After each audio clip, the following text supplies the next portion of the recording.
Hi Aquarius, my sun sign brothers and sisters, welcome to your January 2024 Astrotaroscope with me, Raphael from Radiant Reality. It's an absolute pleasure to have you. Thank you so much for being here. Thank you so much for joining me. Quick note, these readings are for your sun, moon and ascendant sign, though if you're only going to watch one, make sure it's for your ascendant sign. It's going to be the most accurate for you on that day-to-day level. I am using whole sign tropical Western astrology, and I want to say, if you are a continued subby, you know Rafi loves ya. If you are new to my channel and you want some of that Rafi love, hit that subscribe button and make sure you check out make sure you check the bell notification so you always get the uploads that I put up every week. Anyway, with that said, I would like to bless, can you tell I'm really excited? I would like to bless my decks of cards with all forms of love, light, peace, prosperity and abundance. And I pray that the messages that come through are ultimately clear and concise. And they help us all on our paths to our highest vibrational good. So, I just want to say as well, before we get into it, if you are a January born Aquarius, happy damn birthday to you. I truly hope you have a wonderful solar return. Remember to fill the day of your birthday with a little bit of everything that you want the whole year ahead to have in it for you. All right, so I'm going to pop these to the side because these will be for your lunations, and we are going to be using this deck. So the first transit that I want to look at is on the 4th of January. Mars, the planet of power, not necessarily personal power, personal willpower, energy, action, passion, desire, right, is coming into, and it's also frustration, anxiety, and, not so much anxiety as in anger, all right, is coming into the sign of Capricorn. So this for you represents your 12th house. Right, so Mars is a malefic, but it's exalted in the sign of Capricorn, right? So this is likely to do a few things, right? Your dreams might take on a much more powerful, a much more intense, possibly even more violent or energetic slant. Some people even report, having more sexual dreams when Mars moves into the 12th as well. Another way that this could show up is a hidden enemy or resistant force that you have felt, but maybe not been able to see, will now be removed or cut down or cut away from your life. So if you've had things, whether this is because Mars for you rules your 3rd house of communications, and it also rules your 10th house of career. So if you've had things that felt sort of like they were holding you back, or things that just felt a little bit nefarious or a bit weird in that sort of sphere, Mars energy moving through the 12th house is likely now to really remove that from your life, right? So Capricorn is about integrity and the right of rule of law. Mars is a dutiful soldier, right? So I do feel that for anyone that's been up to no good behind the scenes or behind your back, this is likely to be where they really are going to fall on their own sword. So, astrology rules, it's not up to me, because they're either about to get outed or they're going to fall on that sword themselves, right? So Mars for you is your 3rd house and your 10th house, as I said. It means that anyone that's done you dirty, whenever it's in your career, will definitely come to be seen for who they actually are. Remember, your 10th house is also your status. It'll also see you breaking ties with someone or something that has taken more than it ever gives in return, right? Finally, Mars is also action and removal and irritation, and your 12th house is the house of self-sabotage.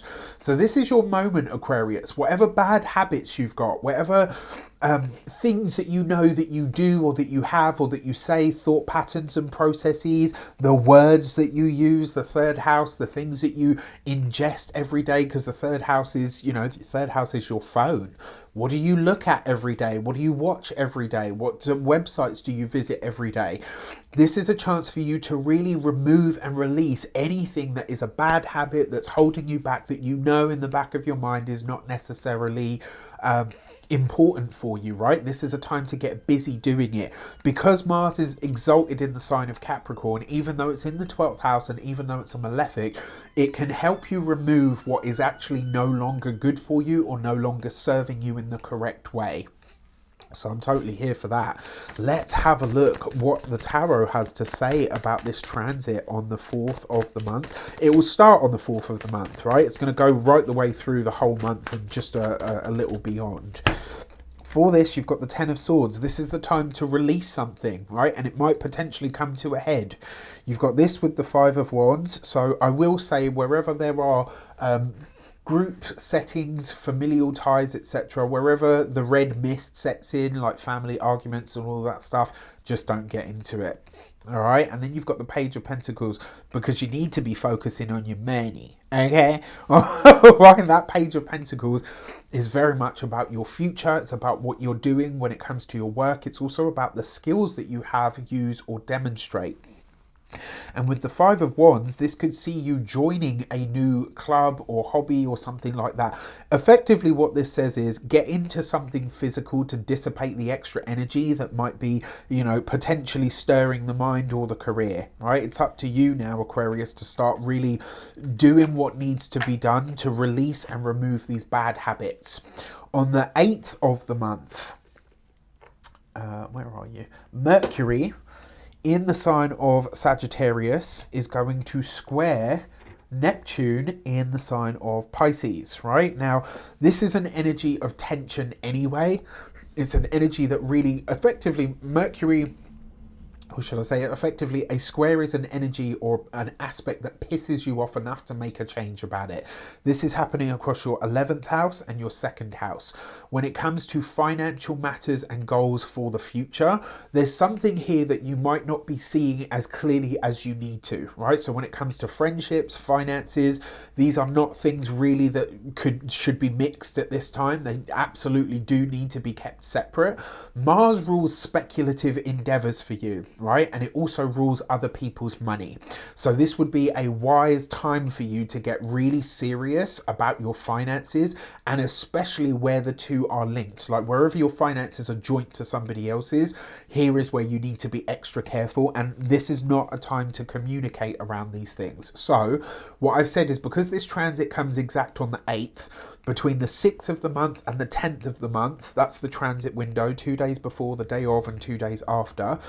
Around that time, you don't want to be having any important financial conversations, because you're not going to be seeing the clearer picture. You're not going to be getting the right information that you need. If you can absolutely wait, I would wait until Mercury comes into Capricorn.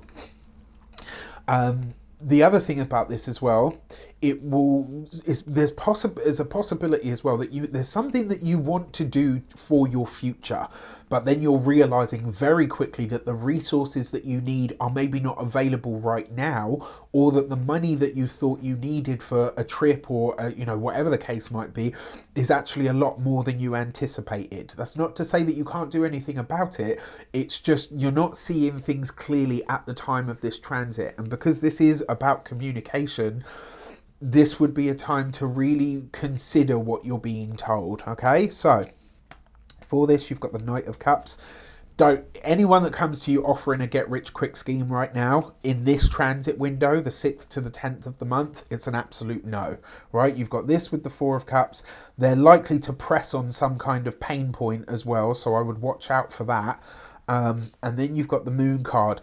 Look at this, right? This is just nebulous energy, right? The Moon card is the epitome of Neptune in Taurus, Neptune in Pisces, actually, in your 2nd house of finances and resources, right? So when I see these cards, there is going to be an offer of some sort. It might come through a friend, it might come through a family member, it might come through a friend of a friend. Whatever the case is, right? If it sounds too good to be true, it probably is. And with this connection of cards, this is not a time, like if you can refrain from spending or being bought into any kind of scheme or anything like that around this time, I absolutely would, all right? This is not the time to go for it. There will be other opportunities throughout this year that will be much better than this one, all right? For your next transit, I would like to look at Pluto is moving into your sign. This is a big, big deal, right? You've already had a a taster of this last year. Now, for me personally, as many of you know, I'm only a sun sign Aquarius. It's not my ascendant sign, but what a lot of people don't know is that my sun is unaspected. It basically just sits on its own. It's got another planet in the sign, but it's not making any aspects to anything, right? So my sun is, and this is why I say, if you're watching for your sun, moon, or rising, your rising is always going to be the most accurate. But if you've got an unaspected sun, what I've found for myself and for my clients is they tend to show up just as powerfully as your ascendant as well. Now, with that said, you had a taster of this in 2023, right? Between March 7th and I think it was like the 15th-ish of July of 2023. What was happening for you around that time? How were you feeling? Now, I know for me personally, I loved this, right? If the next 20 years of Pluto moving through Aquarius is going to be like that, give it to me now. Like, I want extra, okay? Because personally for me, it felt amazing. I felt strong, I felt clear, I felt really in control of myself. I really knew what I knew, and I was just in that, like, it was just a really awesome energy for me. So I'm like, you know what, Pluto? Come on, baby, let's dance. I'm ready, Rafi is ready. Now, it's telling and it's interesting that Pluto comes into your sign and comes immediately into a conjunction with the sun, right? So I think that this shows that this transit is going to change the very core of who you are. Whatever Aquarius is for you, whether it's your sun, moon, or your ascendant, is kind of irrelevant. This is going to be a soul deep shift that takes place, right? This is just another pass, and it will enter full time in November. So right the way through to September, Pluto's going to be in the sign of Aquarius. And then in September, it comes back into Capricorn for a very short period of time. And then it goes in November for the next 20 years, right? This is about your personal power. It's about you owning yourself like never before. This is about who you are in the world, how you're seen. And because Pluto rules your 10th house of career and your social status, your most public visible self, there's a sense about your visibility here that is really being amplified, and this can draw in very powerful people, very wealthy people. They can start to be that much more attracted to you now. This is a change that is going to be a game changer for you over the next 20 years. Now, be careful of being overbearing. Be careful of being forceful and of getting into power struggles with people that are in your life, especially with authority figures and or partners of all kinds, okay? Watch out for that. But on the whole, I'm here for it. So you got the Seven of Cups.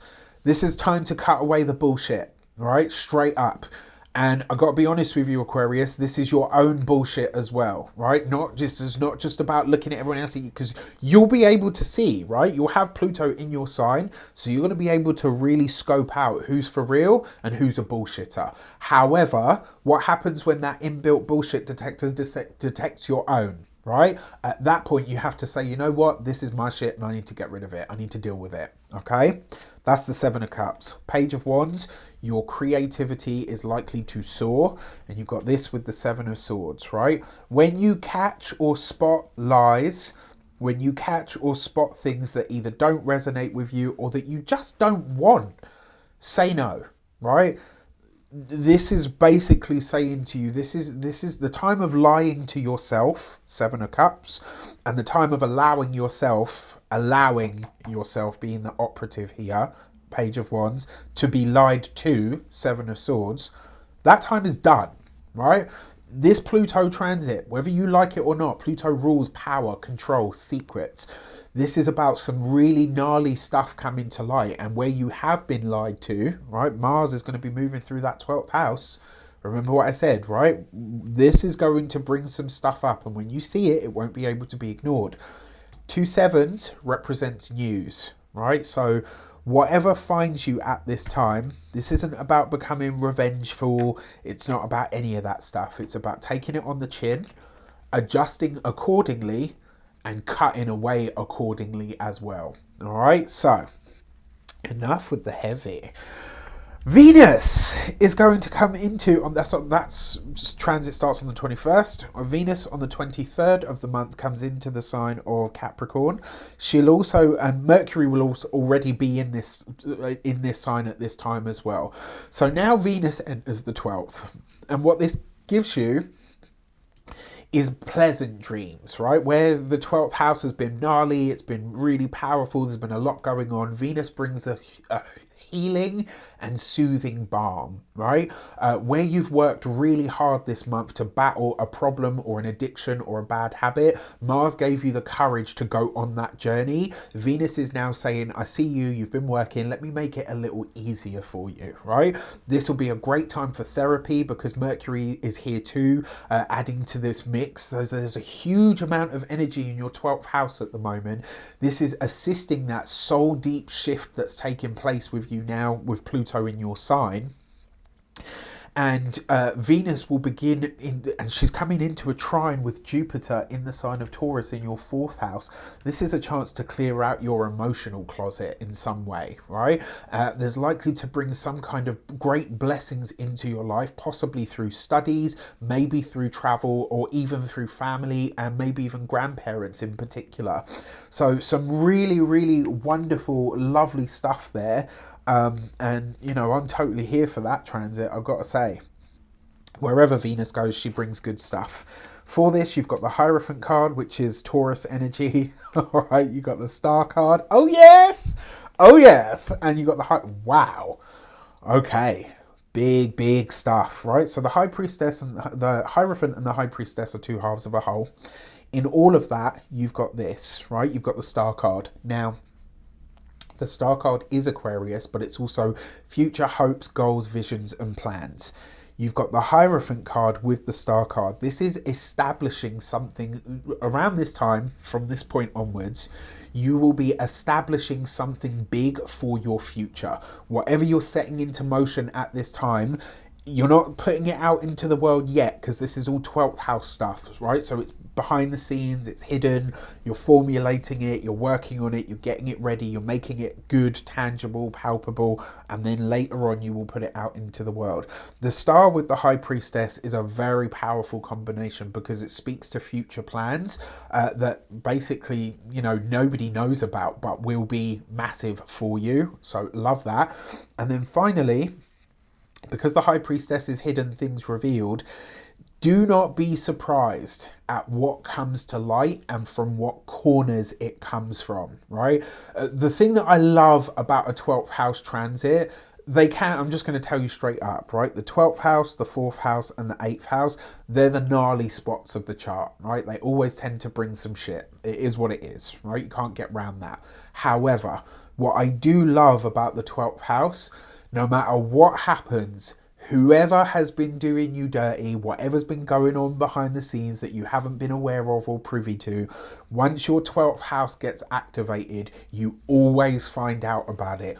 Always, right? And you know, they say there are 3 things that cannot long stay hidden: the sun, the moon, and the truth. That's the 12th house for me, right? Like I've noticed this on personal transits from clients, from friends. As soon as that 12th house is activated, some shit comes to light, right? And with these cards, oh man, I can't wait. I'm gonna be sitting there with my tea like, universe be out here airing these bitches. Ooh, I love it. I'm clearly having way too much fun with myself today.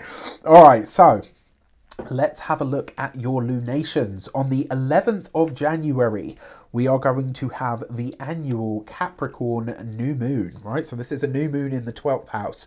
Now, a new moon is a dark moon, right? So while there's going to be a big pile up of energy at the latter end of the month, there won't be a lot of light here at the midpoint of the month. And because we've got that Mercury squaring Neptune on the 8th of the month, this new moon, it has the potential to feel a bit weird, a bit murky, a bit more sort of deep introspective, and I advise you to do that. Meditate, sleep more, get your rest, right? Withdraw from the world. Just really sit with your own soul and psyche and ask yourself, what is going on for you? What do you really feel? Where are you really at?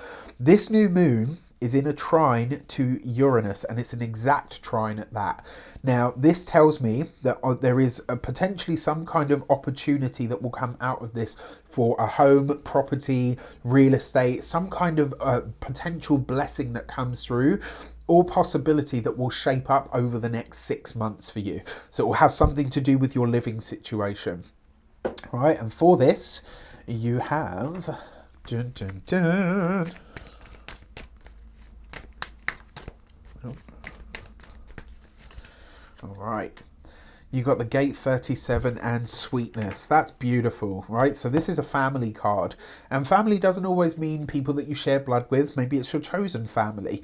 This card really, that's the cherry blossom. And what it talks about is enjoying the sweetness of life. And this is, you know, a new moon in the 12th is a time for you to connect with your guardian angels, the universe, God. It's a time for you to really reach out to your friends in spirit, etc. and really ask them for their help, their support, their protection, and just watch. Information will come, to you from them. Maybe it will come through a dream or something of that nature.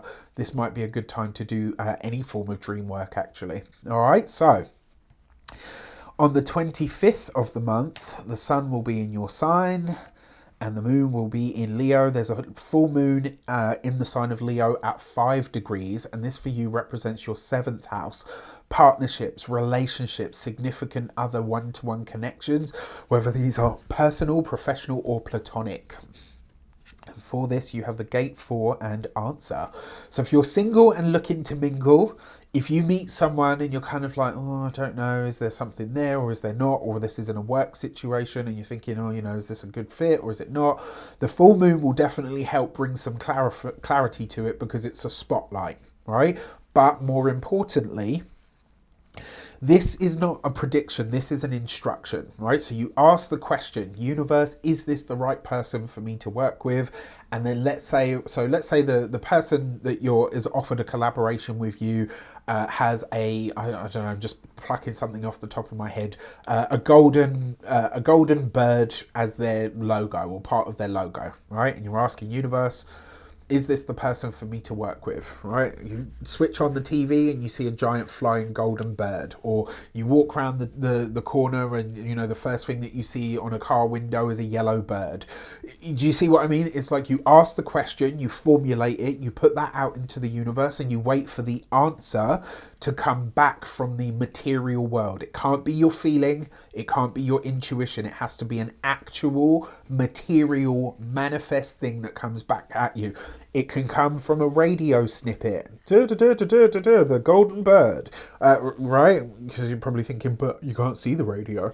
But it's real world, right? Same with the TV. If you flick it open, maybe you're scrolling through your phone and then you see a yellow bird or a golden bird, whatever the case might be. That's to give you an idea. Same thing in a relationship, right? If this person is my person, show me something that demonstrates that this is a good relationship for me to get into, right? This is a time for you to start trusting yourself now, Aquarius, especially with Pluto now newly in your sign. With that said, if you love the way that I do astrology and you want to get your personal astrotaroscope with me, you can get that on the link in the description box below. It would be lovely to have you. Let me know in the comments how it shapes up. I wish you a wonderful January 2024. Take care and I'll see you soon.